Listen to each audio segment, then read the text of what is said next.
Hey, good morning. Saskia, devotional goddess here. So one's already on the bus and the other is in bed and she will be getting up shortly. I got a new stove yesterday. The other one died on me and my landlord was quick on it to get me a new one. So I'm adjusting to the black. My last oven was white. So this big black, but it's beautiful and powerful. I'm like, no. You know, sometimes things leave your life because it no longer aligns with your frequency. And I know I've been bossing up, making conscious changes and really showing up in a different way because I want to create change. And in order to create change, I need to make changes within myself and show up differently. For myself, within my business, in so many ways. And then sometimes, when you do that, friends fall away, acquaintances change, friendships change. Some come with you, some don't.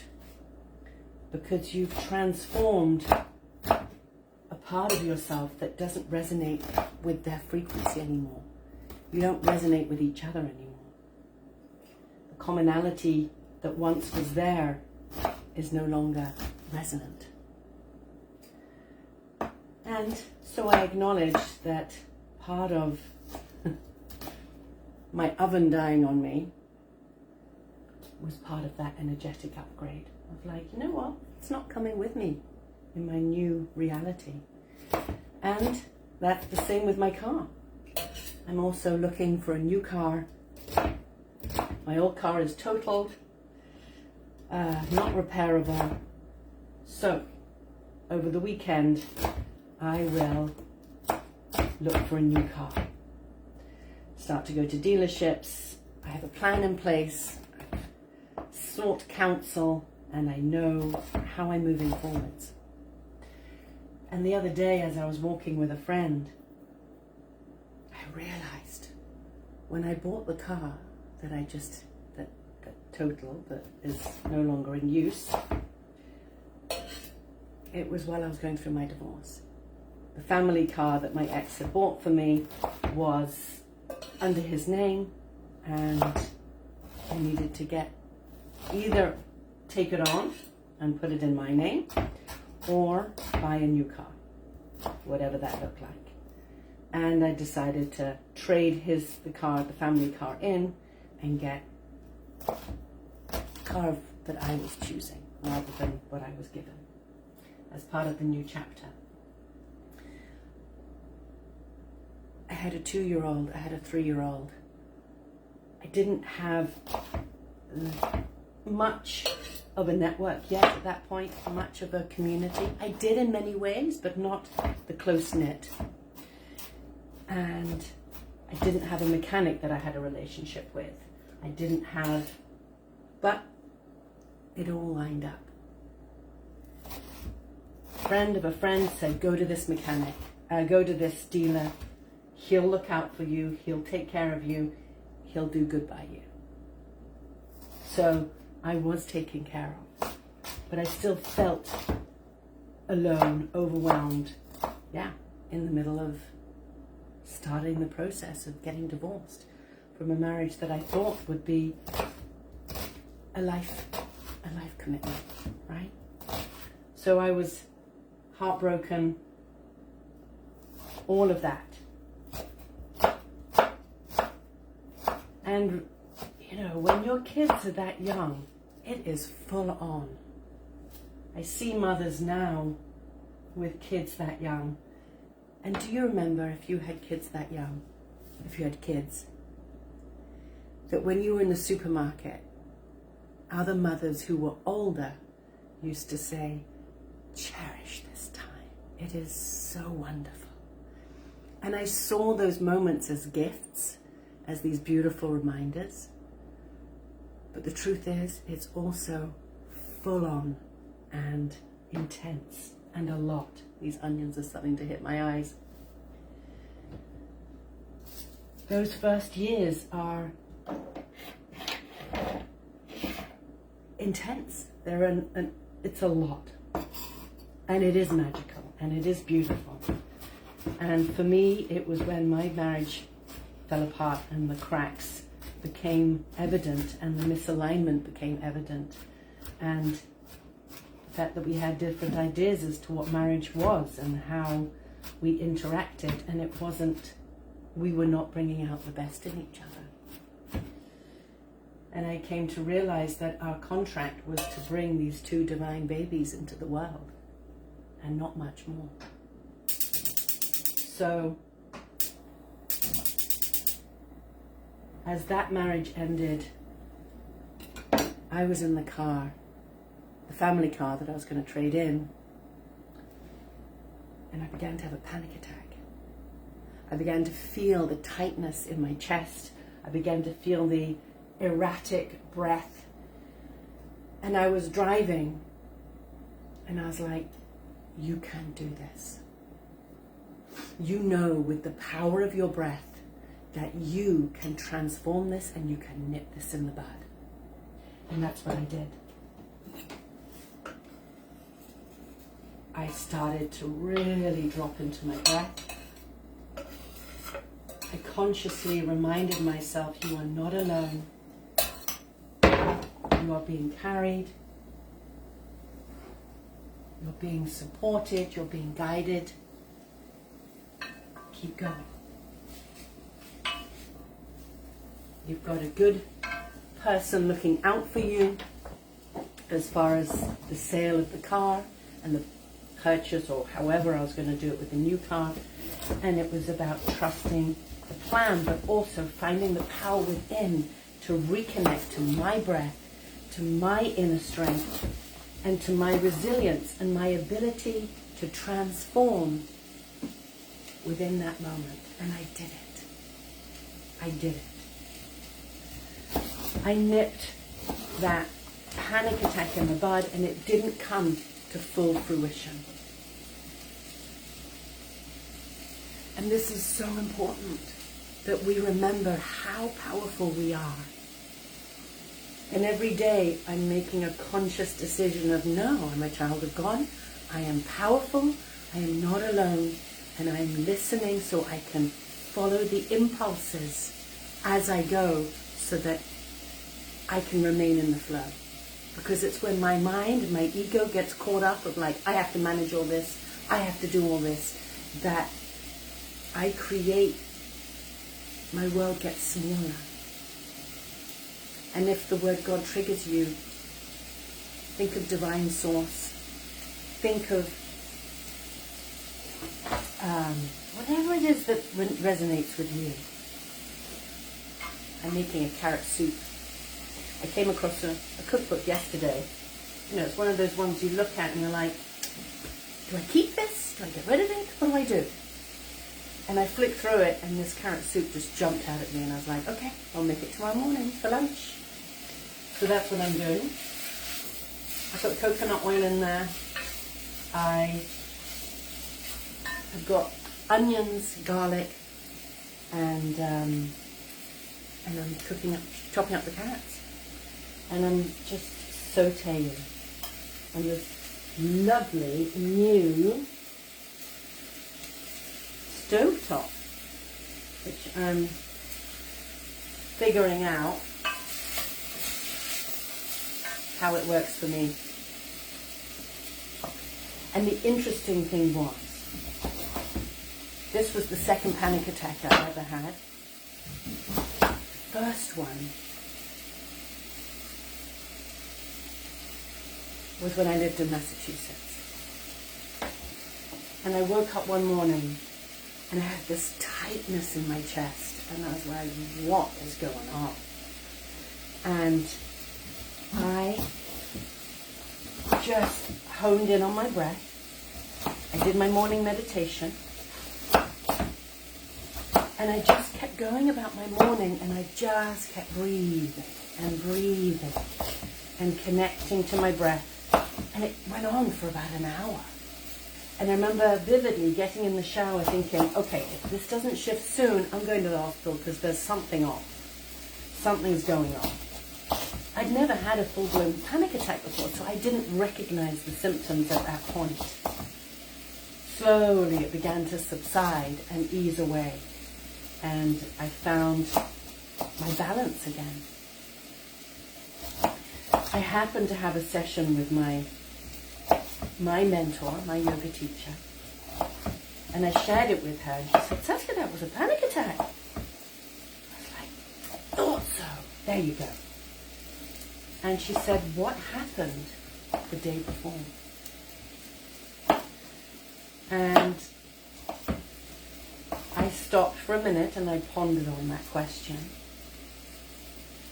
And then I said, I told my first person that I'm leaving because I've met a man and I'm moving to Connecticut. I had lived in Massachusetts. It was the first place I landed. And I'd lived in Massachusetts for 9 years. And I'd built a life there. I built a community. I built a life. And I worked really hard to create roots. If you've ever moved, you know it takes 2 to 3 years to make anywhere home. And it's tough, and it's uncomfortable. And I worked hard to build a community and to create a life for myself. And now I was preparing for a new chapter with someone I thought I was going to marry and someone I thought I was going to spend the rest of my life with and build a new life with. And it wasn't until years later that I realized 2 things. One was that panic attack was at the beginning of our relationship when I was re-anchoring and preparing to build a new life in another state. And the second panic attack was when the marriage was dissolving and we were preparing for divorce. So those were the 2 bookends. And I realized that first panic attack, that my soul knew what was in store. My soul knew what my initiation was to come through that union. And my soul knew, this is part of your initiation. You will realize how powerful you are by breathing and taking control of your mind and your body through the power of your breath and through your conscious connection with self. And it was in that initiation that it set the tone internally of that connection to my inner power and my inner strength and my connection to God. And knowing when you come into alignment, when you are challenged, when you are off center, you have your yoga, you have the power of your breath to harness everything back in and to come back to center. We don't know what initiations and what events that happen in our lives turn out to be initiations. But each time we rise to the occasion to the best of our ability, to the best way we know how. And in that act of showing up, in that act of standing and connecting with our hearts, connecting with this physical human body, so that the mind and the body and the spirit can all be aligned. And often when we're in crisis, those are those opportunities for us to align to our higher self. Align the energetic, the mental, the physical, the emotional bodies, and find our center. If you have yoga, if you have any of those ancient arts, where you know that you have it integrated in your body, you've received the information, you've felt it in your body, and how to align and how to be centered. It's powerful to lean into that knowledge and that wisdom of these ancient arts, to say, wait, I'm in a massive crisis moment, but I know how to contain. I know how to come back to my center, come back to love. I know how to do this. And I'll figure it out as I'm in crisis, because I have the power to. I'm adding some lemon peel. The recipe calls for orange, but I don't have orange. I don't have an orange in the house, but I have dried organic lemon peel. Oh my God, this is starting to look so delicious. I'm excited for my lunch. All right, what are we going to add? You know what? I don't know if I'm going to say this right, but I'm going to say it. Ras elanout. It's a really fabulous spice, and I've been loving using it. And that is what I'm going to add into this. And it's going to give such a delicious added layer and resonance into that soup. I'm so excited. So that's what I'm offering with my newsletter, those weekly drop-ins, the meditation, the yoga asana. What was the other one? A cookie and something nutritious, and a teaching at the end. So if you enjoy what I've been sharing, join the newsletter. There was a glitch. I'm correcting that today, and to get that back in alignment. This is what I teach in my day retreats. This is what I teach and work with individually with my private clients. So I have these 3 tiers, these 3 ways in which you can collaborate with me, work with me. And as you can see, I love it. I do my utmost to walk my talk, to be in the practice daily, and in that same tone, I do the same for my clients.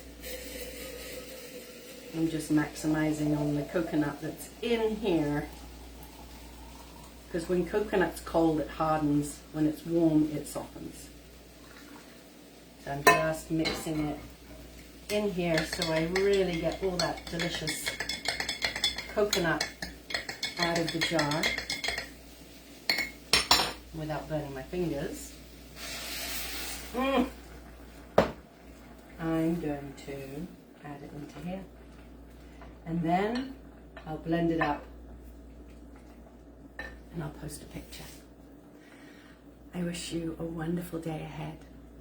So much love, and share, comment, spread this video if it resonates, if you think someone else will benefit from it.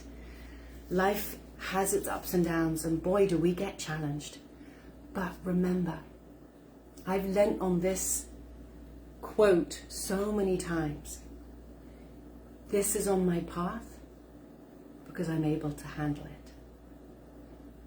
If I could not hold this, if I could not handle this, I wouldn't be having this initiation. So as hard as it feels sometimes, trust that your soul signed up for whatever initiation you have in front of you, because you are able to do it. You are able to control it. You are able to overcome it, and allow it to make you stronger, connect with your divinity, connect with your inner power. And often it means asking around, looking on your landscape. Who is your guide? Sometimes it's several people who come on your path to support you in various moments of that initiation. It's also about coming into stillness and dropping into your heart and coming to an understanding that through your inner stillness, you will also be guided internally to what your steps are. And then through a mentor, through a therapist, through whomever on the external, they can also support you in cultivating more steps, in how to move forwards, with as much grace, with as much ease as is possible in those really difficult times. I hope this is helpful. I wish you a blessed day and so much love. Okay, bye for now. Bye. Oh, there we go. There was a notification blocking the finish tab. Lots of love. Take care.